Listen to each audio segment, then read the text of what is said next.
if you would like, you can leave your microphone on if it's quiet where you are and talk at me back and forth. We also have a chat place where you can ask a question or make a comment. As long as they're not snide, I'm happy with whatever you have to say. And for whatever reason, you decided you liked the topic today and decided to come. I'm very grateful that you're here. This happens to be my particular favorite subject whenever we work with graduates and non-graduates of the Floyd Wickman Program. I happen to love this subject because it's the number one thing people say they get from the training is confidence. So that's why we put it in here. And courage, I think we need more than ever in this time of craziness. So who could see the world being closed? Not me. I don't know if you saw that coming, but it looks like it might be coming to a close sometime in the near future. Wouldn't that be nice? To get back to whatever we used to call normal. You know, I'm wondering if there's anything that you've decided to carry forward. You know, Mary and I have been doing a series of daily videos, and this week's theme was May the Force stay with you.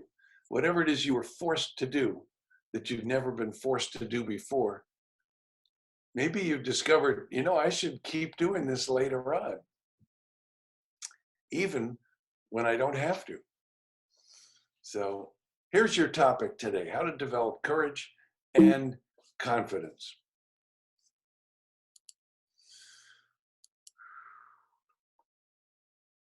This is one of my favorite management techniques that I learned from Floyd. I think this had to be decades ago when I first affiliated with him. I've probably heard him say this 100 times to different people who come up to him and say, hey, Floyd, you know, I can't blah, blah, blah, fill in the blank, whatever it is I can't do. I can't get the buyer to make an offer. I can't get the seller to lower their price. I can't get myself to pick up the phone and make more calls. And he always says the same thing. If you had no choice, what would you do? And like 9 times out of 10, the person goes like this. Well, I do this. And they come up with a solution. So almost like a magical phrase. So if confidence or courage, some kind of challenge, problem, or obstacle is stopping you, it's a good idea to ask yourself, well, if I had no choice, what would I do? And boy, has this pandemic ever made this particular management technique, self-management or people management technique, really valuable.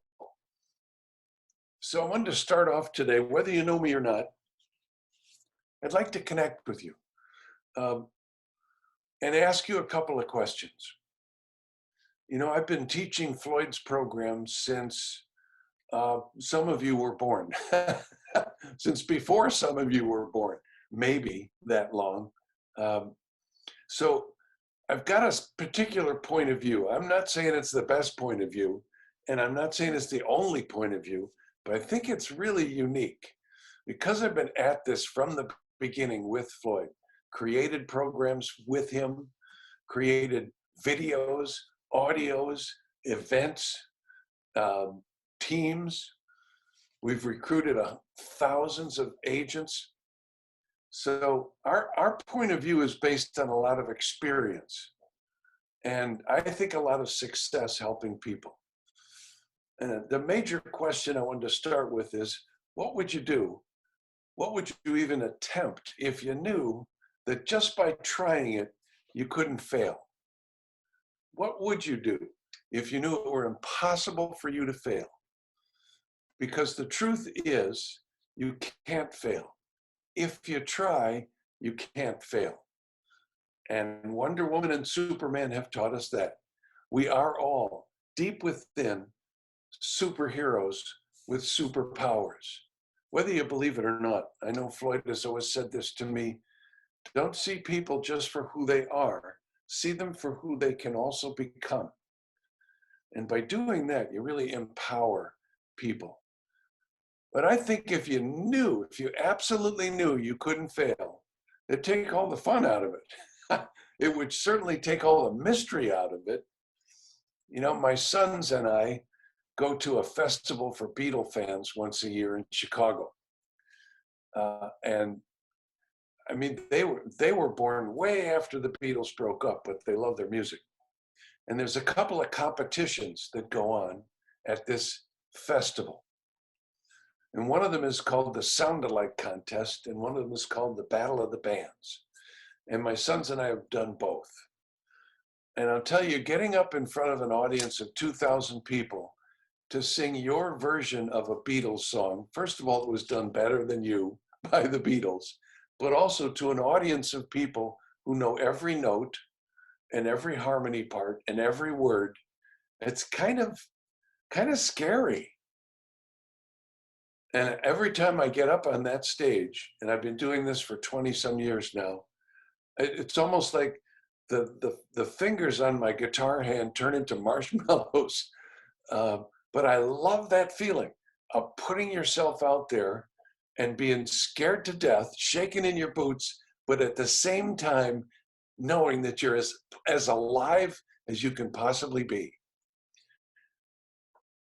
And I think that the potential to fail, if that were gone, that would take some of that fun out of it. It would also take some of the fear, wouldn't it? You know what FDR said about fear. We have nothing to fear but fear itself. And you know what Bert Lahr said about it. What makes the Hottentots so hot? What do they got that I ain't got? Well, they got courage. It's like top producers. What do they have maybe that you don't have? They have a kind of courage. And the courage that they have, the confidence that they have, is based on years of trial and error, years of failures and successes, setbacks, heartaches, picking themselves up and trying again and finding the way. And when you've got that behind you, all that experience, it's easy to have courage. It's easy to have confidence. But when you don't have the experience, when you don't have the experience of picking yourself back up after setbacks and failures and heartaches, where do you find the courage and the confidence? And what the heck are you so afraid of? Well, I think what we're mainly afraid of is failing. Remember? Oh, here's a fear of failure. Listen, you had one job. Yeah, that's an epic fail. None of ours are that bad. I mean, really, how bad could it possibly be? Yeah, so here's what we want to do today. In our program, we teach our students 5 ways to develop courage. Even if they're brand new licensees, like woolly lambs, still wet behind the ears. If you can learn to do these 5 things, you'll have all the courage you need to produce all you want to produce. And by the way, the one best way to develop confidence in spite of fear of failing. So that's what I'm here to offer you this morning. And I'd like you to treat this webinar just as if you would treat one of the richest buffets that you've ever been to. Take all you want, leave what you don't, but at least eat all you take, okay? Fair enough? That's my fair trade. You having fun yet? Yeah, I am. You probably could tell. All right, so we're gonna start with the first technique for developing courage.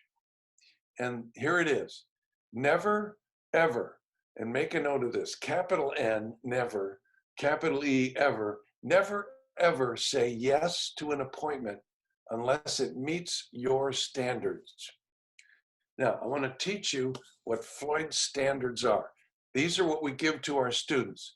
And we say, don't go on the appointment unless these things are in place. Now, this is whether your appointment is face-to-face or virtual. Either one, that applies to both. And there's 5 standards. And here's the first one. Both the decision makers have to be present. If 2 people have to sign the listing, 2 people have to be with you. 2 people have to be on your Zoom, or maybe you're using Microsoft Teams or Google Hangouts or Skype or FaceTime or any of the video conferencing platforms out there. Whatever it is that you are going to do, you need everybody there who's going to make this decision. And how do you find that out? Well, you ask them before you say yes. You're both going to be there, right? Good. Here's the second one. You have set aside enough time. How much time are you going to need? Well, if you're doing a video conference, it's probably an hour. I don't think your people will sit still for much longer than an hour if you're doing a sales presentation. So how do you get them to sit still for an hour? You schedule it for an hour. You say, are you going to be there till 7 o'clock anyway? Good. Schedule enough time. Third, they give you enough information about their home so you can do a preliminary ballpark market analysis. Now, how do you get that information? You ask them a whole bunch of questions on the phone before you say yes to the appointment. So tell me about your house. Does it have this? How many of this? What's the square footage? What are the taxes? You know, everything you would need to know to do your research, and not a Zestimate, but a highest price analysis. It's one of the things we teach our students to call it. Not a CMA, a highest price analysis.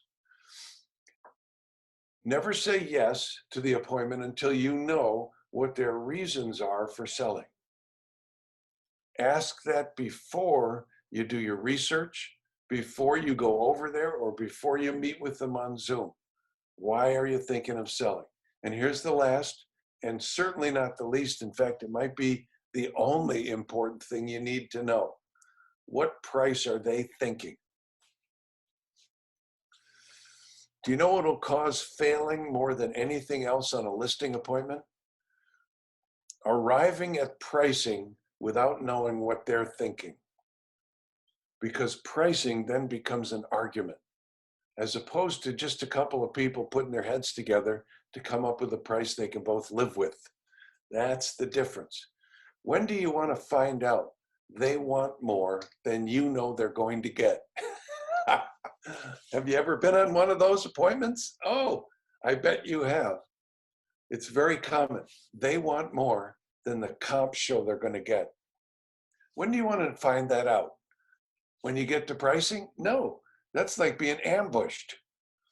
And that's why most licensees, brand new folks, lose listings at the house or on Zoom because they don't have an idea of what the seller wants in terms of a price before they talk price, before they do their research. You know, if you're going on a listing appointment and comps show 385 max,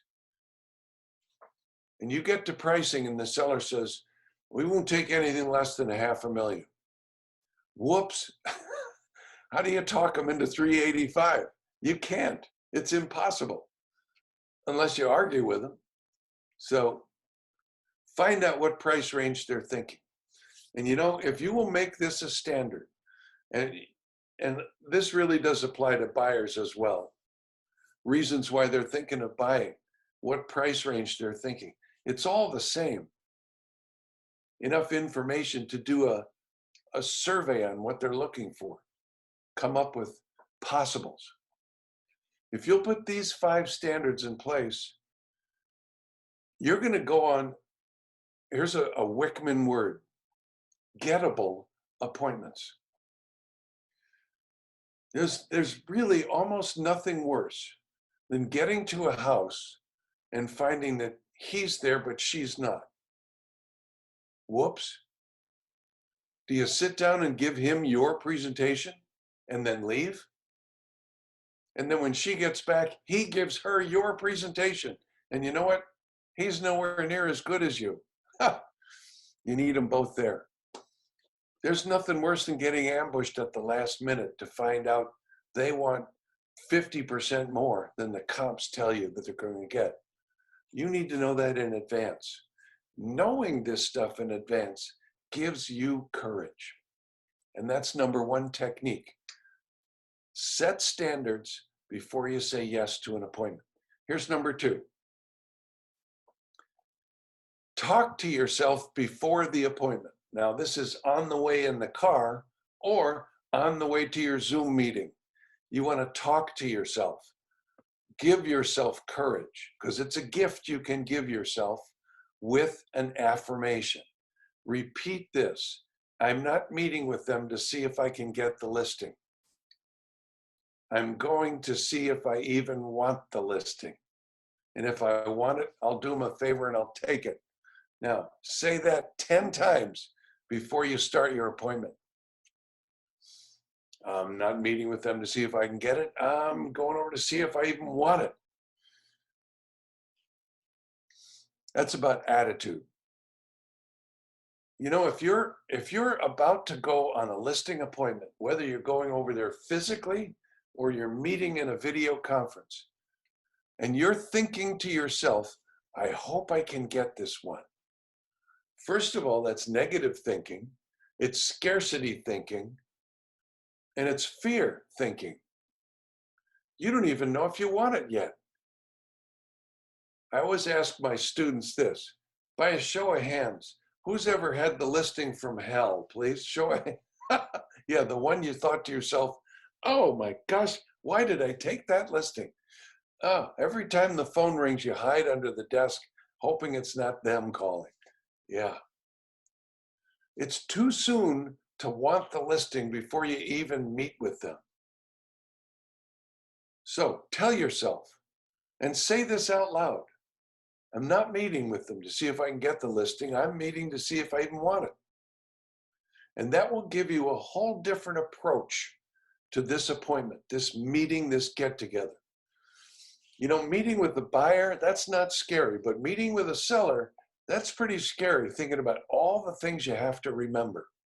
We want to get over that fear by making your appointments more gettable and by giving you the right perspective going in. Not to see if you can get it, but to see if you even want it. You know, we use a phrase at the beginning of our appointments. By the end of the night, you'll know if you want to hire me. I'll know if I want to be hired. Say that with a buyer or a seller. You know, the prospect will probably say to you, what? What do you mean by that? Because, well, some people I can't help. You know, some people don't want help. Some people don't need help. Some people can't be helped. You never know. If you decide, you know, I'm just going to work with people who want to work with me, who like what I have and what I do and who I am, you're going to be much happier and really confident that you're delivering to the people who want what you have. That's courage. Here's number 3. Develop this one habit. Okay? This is the only habit you need to have courage. No, not that kind of habit. This is a different habit. Ask for what you want 3 times. If you want the listing, figure out a way to ask for it 3 times. Before you look at the house and after you've asked your questions. Here's a phrase. If we could agree on a price, could you see any reason why you wouldn't want to let me handle this? If we could find a price together we both can live with, would there be anything preventing you from letting me handle your listing? If you're convinced after all the dust settles and all the smoke clears that I'm the best agent to help you go through with your plans and avoid these problems, would you let me handle things for you? Based on everything you've seen so far tonight about me and my company and what we're going to do to sell your house, if we could come up with a price we can both live with, gee, is there any reason why you wouldn't entrust your listing to me? I've asked now 5 times, but all you have to do is ask 3 times. Never any more, just never any less. And if you do, you'll almost always get what you want without being pushy, Because what is good salesmanship? And that's what we're talking about here. You know what you want. Now, remember, number two, don't meet with them to see if you can get it. Meet with them to see if you want it. At a point in time, you're going to make a decision. This is what I want. I'm going to ask 3 different times, 3 different ways for the listing, for a signature, for a yes. Because salesmanship is leadership. It's not pushing. It's not pulling. It's not bludgeoning. It's leading. You know, if you ask Floyd, what is the definition of a salesperson? What is their job description? And here's what he'll tell you. To help clients make decisions, which if left to themselves, they wouldn't ordinarily make, but they will definitely thank us for later. And if you don't believe me, go to a moving into my new home party that you sold them the house, right? The housewarming party.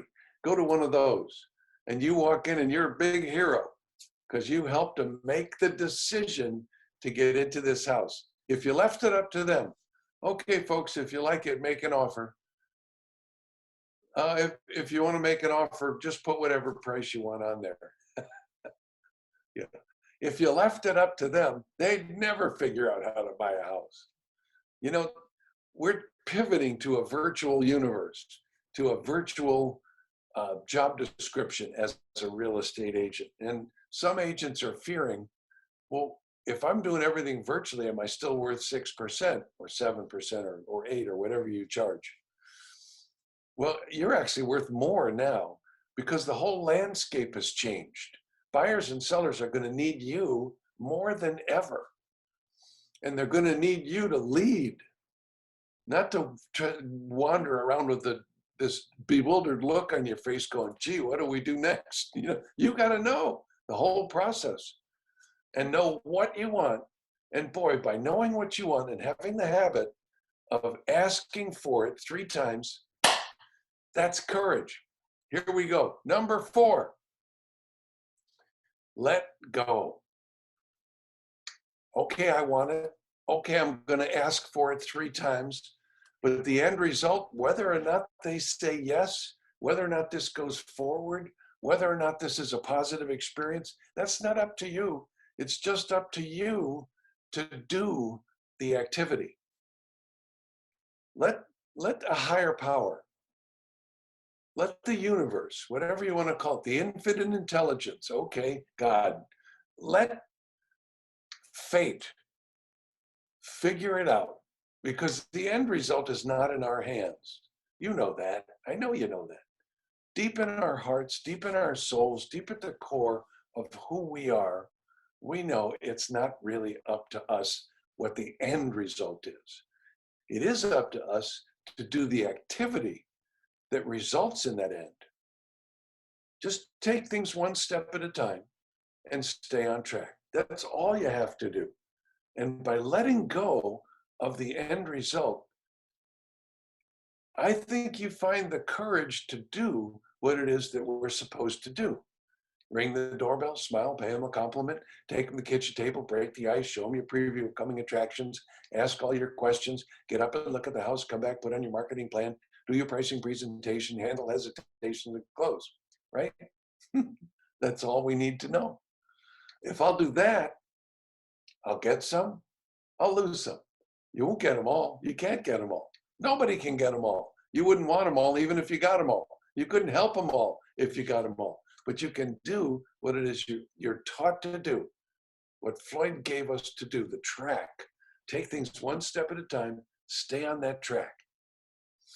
And here's number 5, to develop courage.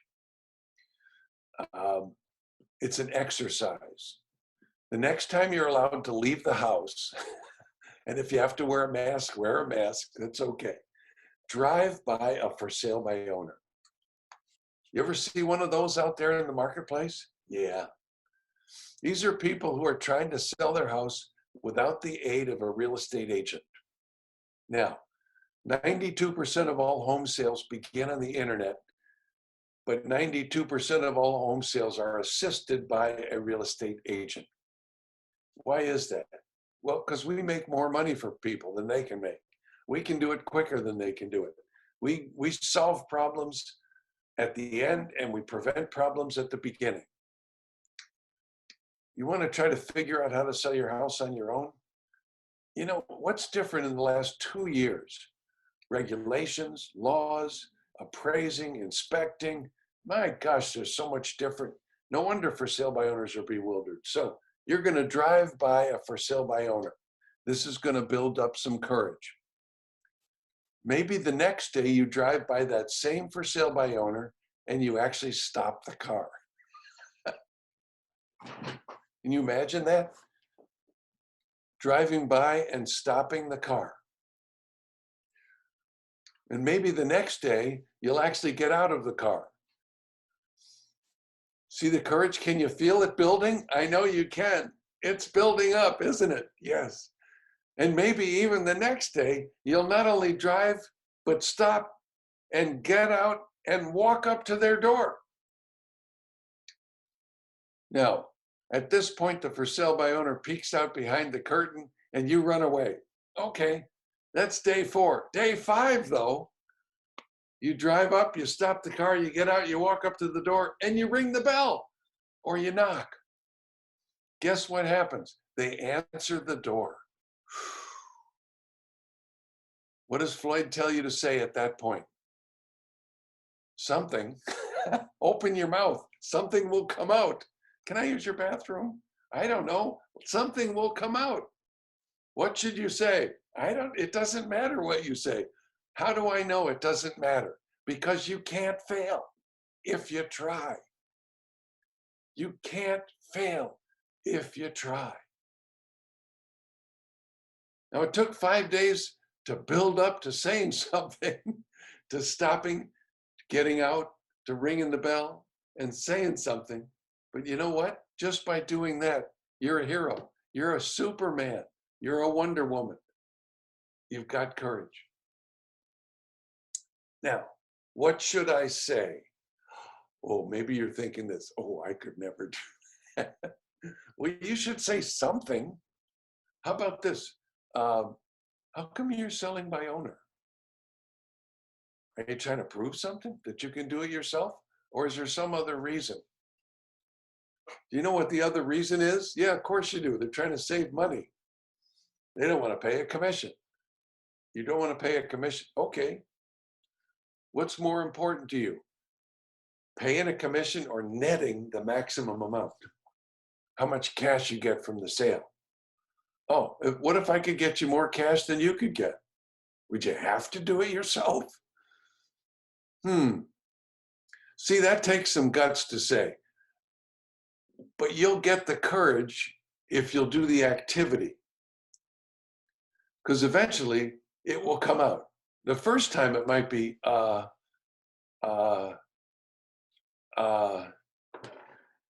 I'm taking this program and they tell me I have to knock on your door and say something. By the way, that is one of our assignments in the program, is go get past the threshold on a for sale by owner. Get in the door, if you can. I mean, if you can do it legally. There's some places still under martial law where you're not allowed to go out. But as soon as you're allowed to go out, if you take a program from me or from Floyd or any of our trainers, that's one of our assignments. Once a week, get your toes over the threshold with either a for sale by owner or an expired listing. And you'll be amazed in just a few weeks the kind of courage that you develop. And not only courage, but you develop this thing called dialogue selling. We teach our students to say things like this: Mr. and Mrs. Seller, before we begin, may I show you how I work? Are you familiar with the expired list? Yeah, I took the liberty to print out a copy because I wanted to reassure you, I'm not here to take a listing and have you end up on the expired list. You know, everybody on this list has 2 things in common. First was their house didn't sell. They had to change their plans. But the second, my opinion, they picked the wrong agent. So I want to prevent that from happening to you. So I have a 5-step process that I follow whenever I meet with a new client for the first time. I find it takes all the guesswork out of whether or not we should join forces. So with your permission, I'd like to show you how I work. If it's okay with you, let's just do things one step at a time together. Fair enough? We teach our students to say that. Now, were you thinking, wow, he's good? No, I'm not. I'm trained. I've said that 1,000 times. And repetition, repeating dialogue, hearing it, practicing it, writing it out, saying it, eventually you go out and use it and you get really good at it with enough repetition. Repetition is the mother of confidence. We teach our students to say that. Remember, ask for it 3 times. Hey, assuming we could agree on a price, would you be ready to get the ball rolling tonight? That's the way Floyd talks. Or we teach him to say this. What was it about this house that caught your eye? Or this. If I asked you to, would you be willing to refer me? If 20 times a week, okay, 18 times a week, not 20, you had a conversation with someone you know, or someone you have some connection with, and you said, if I asked you to, would you be willing to refer me? 9 times out of 10, they'll say, sure. Every once in a while, they'll say, refer you? Are you kidding? Not if you put a gun to my head, I'd cross them off your list. Don't talk to them anymore. But most of the time, the people who know you're in real estate, if you say, if I asked you to, would you be willing to refer me? They're going to say yes. Wow, does that ever build confidence? And here's one we teach our students to say. If you knew you could be costing yourself a small fortune by waiting until this is all over, and I could show you how to sell safely or how to buy safely, would you at least meet with me?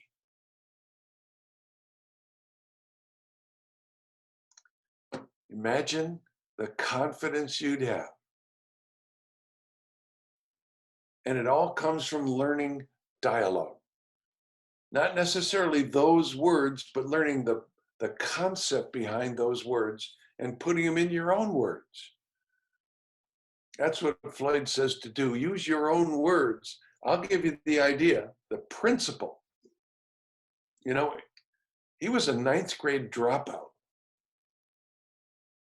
And here he is teaching hundreds of thousands of salespeople how to succeed with his vocabulary because he used principles. Now, his vocabulary wasn't the best. You even ask him, he still uses words like ain't and gonna and stuff like 9th grade dropouts would use. He's a very educated man now. But when he started in sales, he barely had an education. He barely had a vocabulary, but he learned the principles. And here's what he said. I didn't invent the principles, but I was just dumb enough to be smart enough to apply them all. And that's how we teach our students. This is the principle. Here's how to apply it. Use your own words. And when you can learn words like this, that's where confidence comes from the ability to pull up the right dialogue at the right moment, enough times for you to end up with what you want. Learn the Wickman method of dialogue selling. By the way, it takes 63 days to learn the Wickman method of dialogue selling. What are you doing for the next 9 weeks? You're going to be 9 weeks from now anyway.